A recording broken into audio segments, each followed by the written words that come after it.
Welcome home. This is the Irish Roots Cafe, where every day's a holiday and there's always room for one more. Come right this way. Have a seat with me today, right in the corner booth, right over there, celebrating episode number 126. Sweeney, clear the floor. Katie, bar the door. Molly, put another pot of Irish tea on today. And don't forget to bring out the Irish dancers. It's time we get this show on the road. Well, we've got another full house today, not a chair to spare. I'm Mike OLaughlin, your host, and you can reach me on my webpage at irishroots.com. And that's where you can perform searches, and you can take a look on the written show notes on my blog and click on links that take you to a lot of places we talk about here, and maybe even a few that we don't talk about, so remember that. And also remember, I have 4 or 5 different podcast shows, different broadcast shows that you can listen to anytime, day or night. All you need is a computer. You don't even have to have an iPod. So be sure to check that out on the webpage at irishroots.com, and remember to phone 816-256-3360 and leave your comments on my recorder. Hey, and if you're a member, go ahead and leave your search there. And if you get in the middle and you sort of stumble over a couple of words, well, just say, wait a minute, restart that, Mike, and I'll just wipe out that first part, and I'll take it again for where you restarted it, so you don't have to worry about leaving a bad recording. Try it, you'll like it. Well, among today's topics,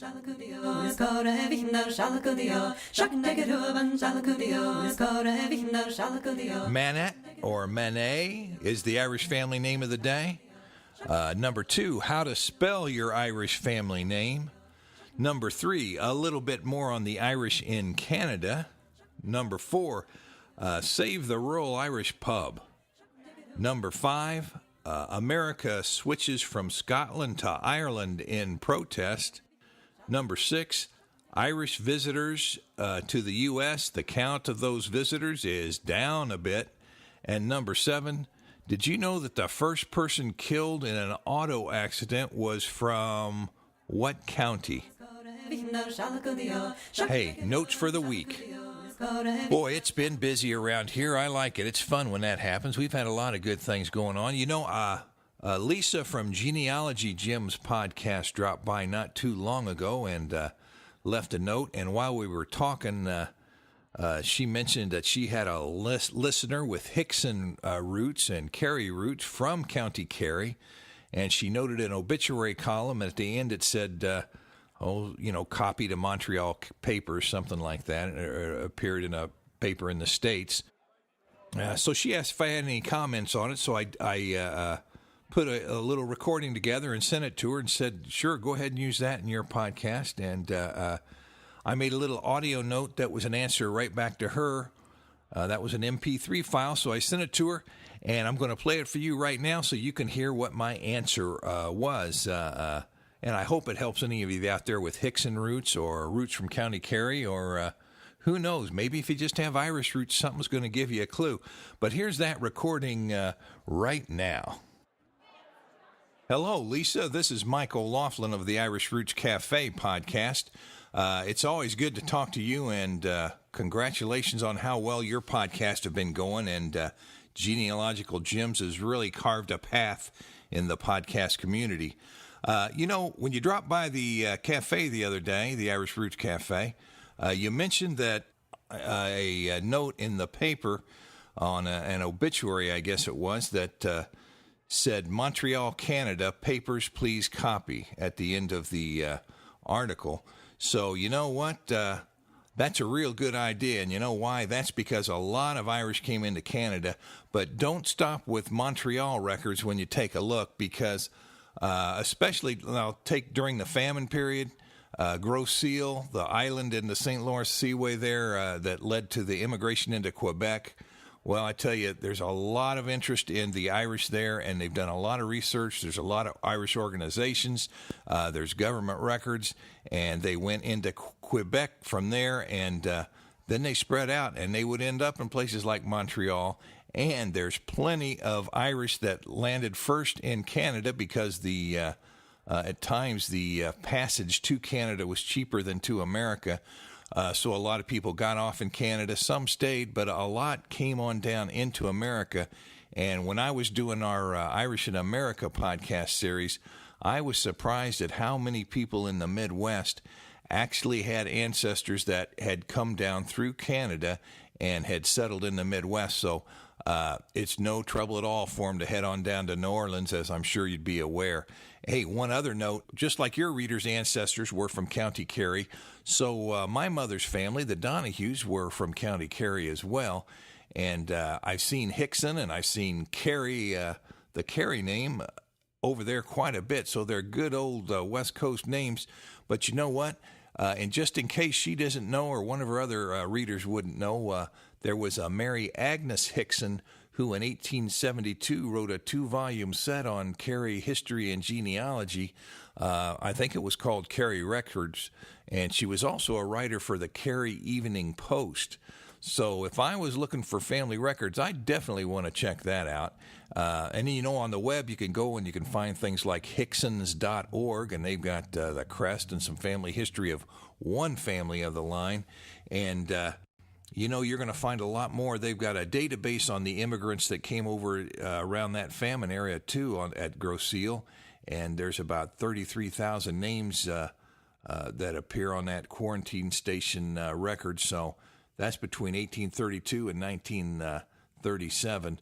And, of course, a big spike there in the famine year around 1847 or so. And if you check out Immigrants to Canada on the webpage, the Library and Archives Canada holds a lot of information that include the Irish.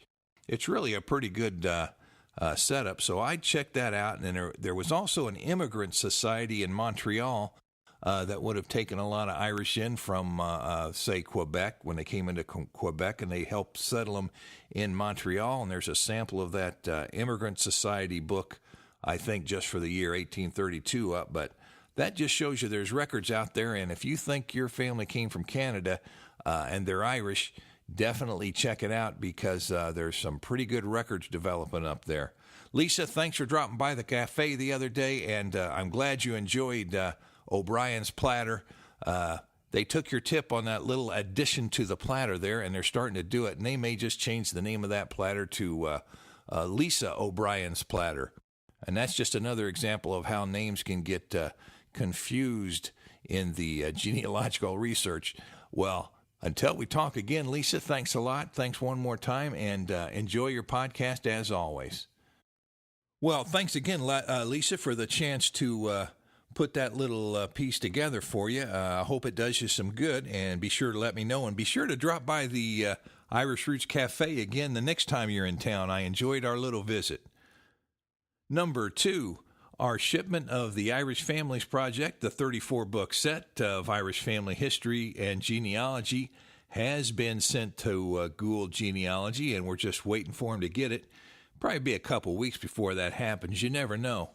It took several months to take a ship to Australia back in the famine days, so I don't know how long those books take to get there now, but I bet you it's a lot quicker. And if you're out in Australia there, be sure to check them out. They'll have that whole set. There's a few of them they don't have, but they've got that whole set of the Irish Families Project, so be sure to check it out. They've got every single one of the counties available that we do. And number 3, we were happy to have just been interviewed by Cindy Thompson of Cindy's Writing on Twitter.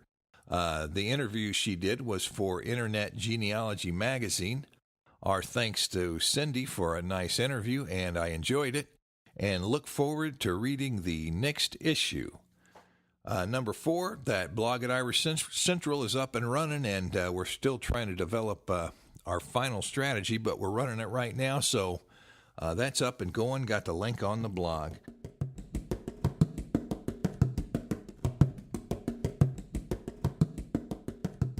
Well, let me see. Let's take our 10-part series here, part 4 of the 10-part series on beginning your Irish family history search. Now, I'll have the link to our YouTube little YouTube presentation on spelling your Irish name that goes along with this commentary. That'll be on the blog.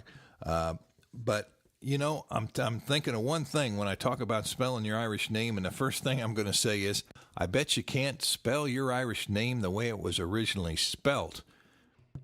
And what was that proper spelling of your name? Is it the way you spell it today? Well, you probably just don't know, and you have to remember that Irish names were originally spelled in the Irish language. Surprise, surprise.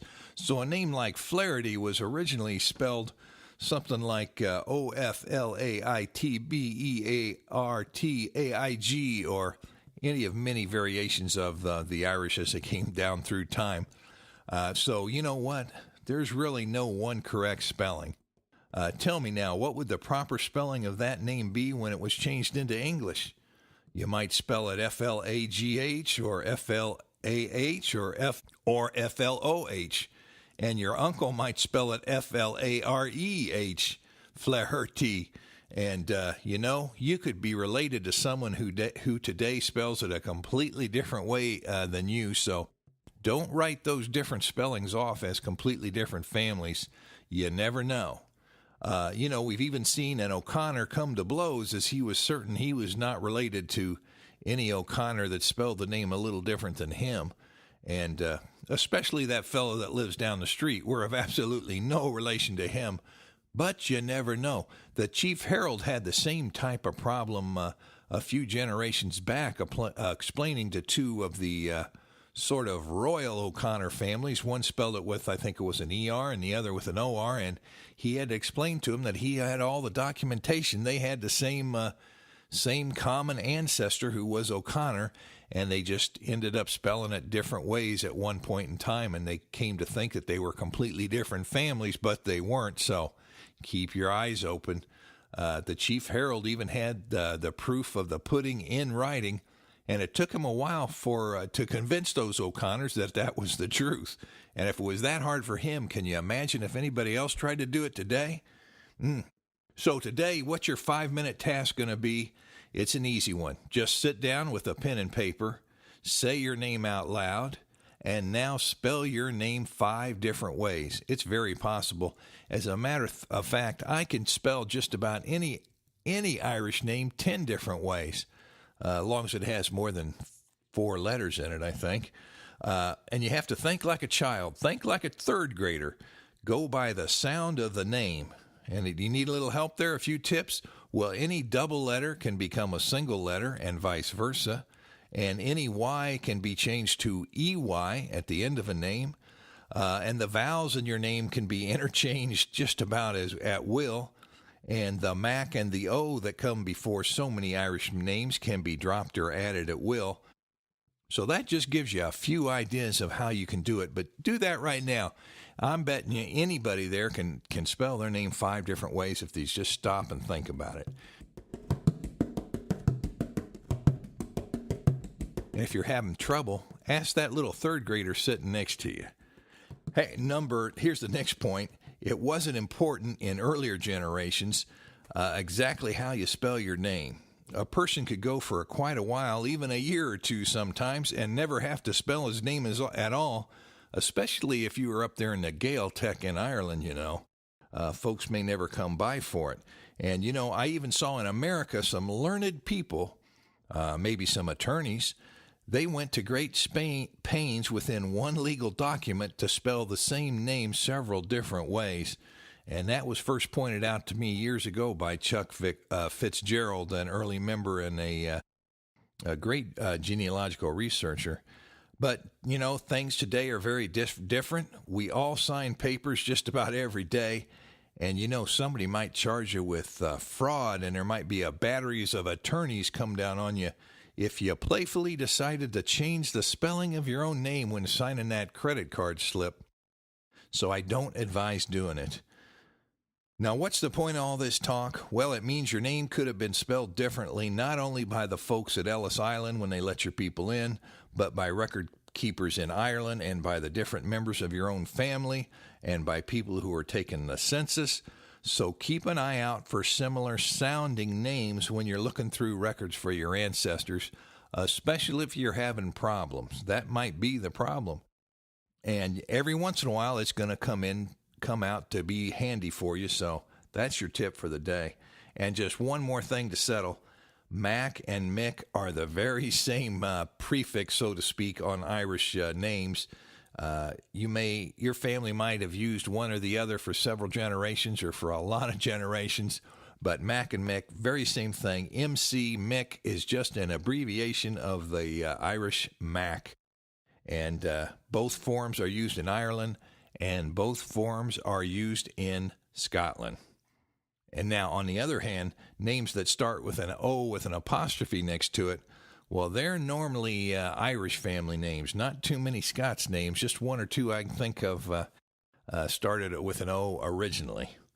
And one more note to remind you, we do have the podcast of broadcast here and all our blogs, and we also have a blog reader, and you can choose either way to listen, depending on what your pleasure is. And coming up, you know what we've got coming up later in this podcast?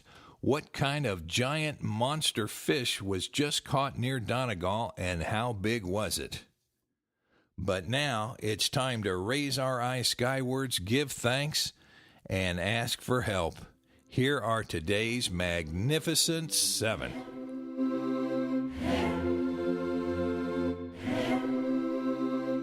Number 1, welcome to new gold member Rebecca Ann Ford of Colville, Washington. Your Return to Irish Roots DVD is shipped. That comes along free with your gold membership when you ask for it at the time of your membership.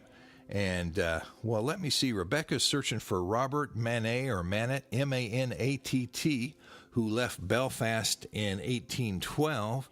And also for Ambrose Buchanan, who was born around 1814 in County Tyrone, Ireland, and son James, born 1837 in Dunham, Quebec, Canada. Hey, we've got a little few notes here on Canada, too.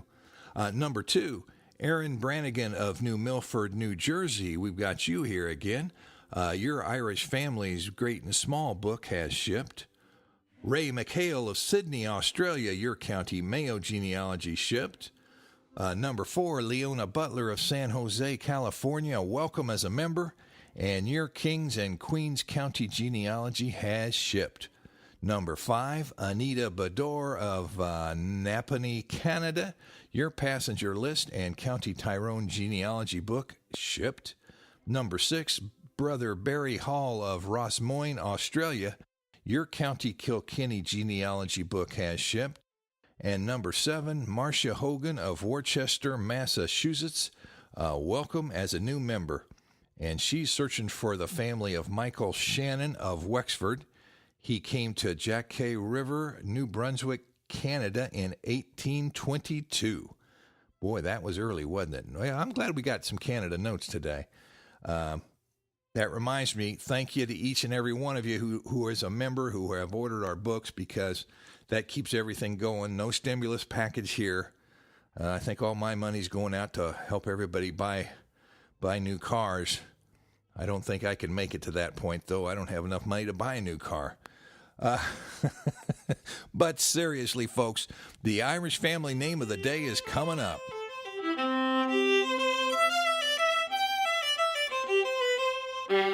Well, the family name today is Manatt or Manatt. We just mentioned that from Rebecca Ann Ford. And, we didn't find a whole lot of information on it, so we had to do some conjecturing and hope if it doesn't help Rebecca, it helps somebody else with a similar name.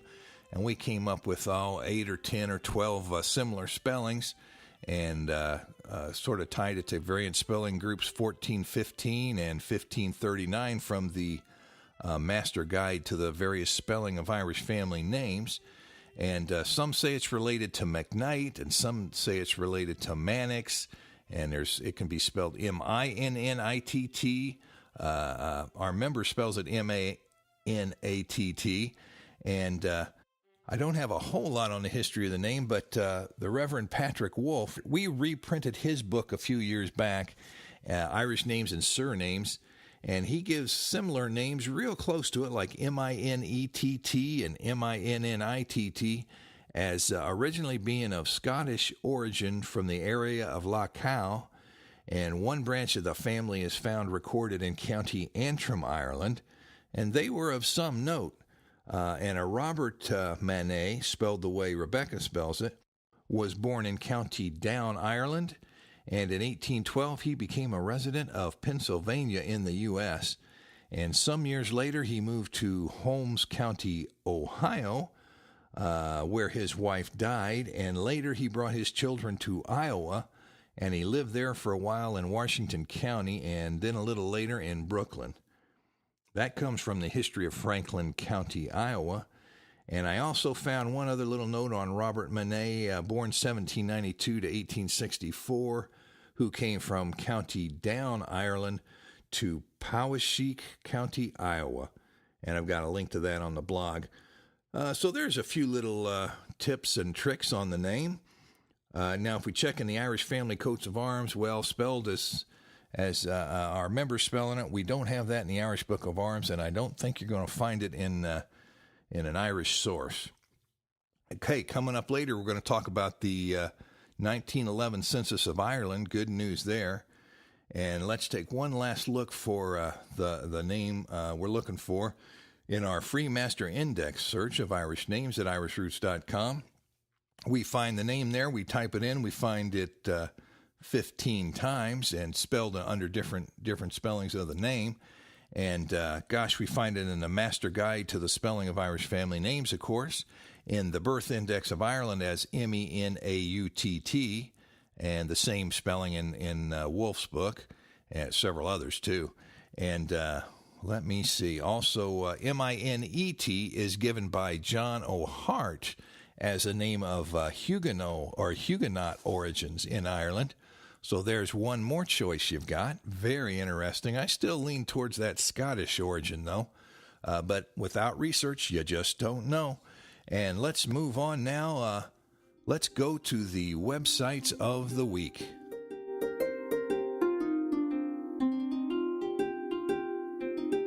Well, our first website's going to be The Irish in Canada. And you can click on that link there to give you a little bit of information. Number 2, Library and Archives Canada.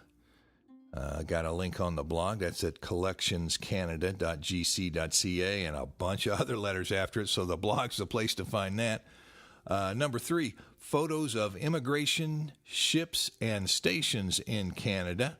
That's interesting. That's on Flickr, and I think the Canada Archives might have posted those up there, a link on the blog.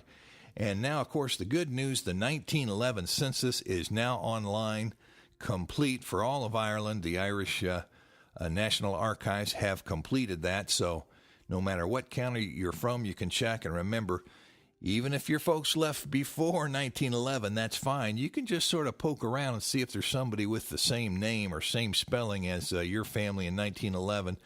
That might let you eliminate some other counties or other baronies, and it could really help you out. So give it a shot, the 1911 Irish Census, and that's at the nationalarchives.ie, link on my blog. Well, that leads us up to the very end of the day.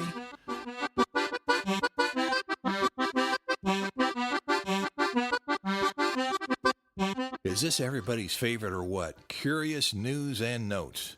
Now, did you know that the very first person who suffered a mortality in a motoring accident on the road, that was in 1869 in Ireland, and it was in Birr, County Offaly, and the victim was Mary Ward.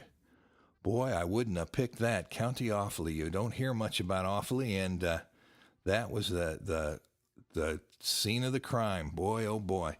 Link on the blog. Number 2, the Save the Irish Pub campaign has been launched by the Irish Vintners Association, and that's because they've had a lot of pubs close out in the country there, and a lot of jobs are being lost, they say. And they came up with a list of suggestions, and it's things like reduce those taxes so more beverage can be sold and we can hire some people back, and raise the legal limit for alcohol limit, blood level for drivers. Now, that's the first time I've heard that turned around that way. Very interesting. That was in the Irish Times. Got the link on the blog. Hey, number 3, I tell you, this fishing crew never saw anything like it, I bet. 5 feet long and 6 feet high. It was a monster sunfish caught by the northern Celt from Greencastle, County Donegal. And it was about 25 miles northwest of Malin Head. And it was reported that, some of those fishes like that kind of a fish can weigh up to 2 tons. I guess that would be a sea sunfish. And sometimes they can be up to 11 feet.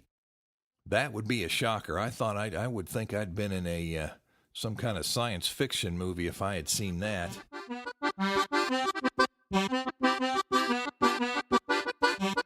Number 4, Irish visitors to the U.S. are down about 50,000 in numbers from January to May. But, they're still expecting about 464,000 to visit by the end of the year. But things are slowing down just a little bit, but they're still coming, and that's good. Hey, number 5, my godchild will appreciate this. Jerry Garcia is one of her favorites with the Grateful Dead. And I just found out he had an Irish mother with the surname of Clifford. And, of course, his father was Joe Garcia, also known as Jose Ramon or Raymond. Got that off of Irish Central. And number 6, it appears hundreds of U.S. tourists are switching to Ireland from Scotland for their travel plans. And it's a protest of the release of the Lockerbie bomber, who was convicted of murdering the passengers and crew on that flight so many years ago. And there may have been some shenanigans there. I don't think that release happened by accident. Just doesn't make sense. Something's going to be passing hands somehow. But that does it for today. Remember to send your comments by clicking the contact link on our webpage at www.irishroots.com or send to our American address at The Irish Roots Cafe, Box 7575, Kansas City, Missouri, 64116. Leave your message or report on things in your part of the world when you call my phone recorder at 816-256-3360. Skype me at Irish Roots Cafe. I'm on MySpace and Facebook and Twitter. And now I'm on Irish Central True. You can leave comments on the blog there. And remember, members foot the bill, so they get first priority, but we're open to all. And by the way, a big thank you to all of our members. And away. And remember, we're on iTunes too, so you can catch us there. Look for Irish Roots Cafe, and we'll be talking to you later.